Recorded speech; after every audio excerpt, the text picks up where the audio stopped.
Hello guys, in this video I am going to show you how to check out all of the relevant information about a document and how to add a short description of it on the Box the Content Cloud application. But first I just want to mention, don't forget to subscribe to my channel because at 10,000 subscribers I am going to show you my whole YouTube revenue statistics and growth strategy, how to make money online. So let's jump into it. First of all, open the application on your phone. After that, you should tap on the browser collections buttons down below to select a document, and then you should tap on it.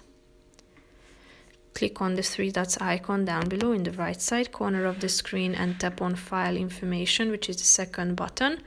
So here you can find the date of creation, then the details including the size, the name of the owner, when was it created, when was it modified, and basically that's it. If you want to add a description to it, tap on the tab to add the description section and write a few words about it or an introduction.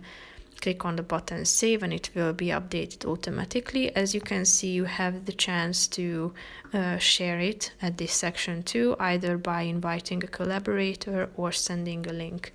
So that's pretty much it for this video, guys. See you in the next one. Bye bye.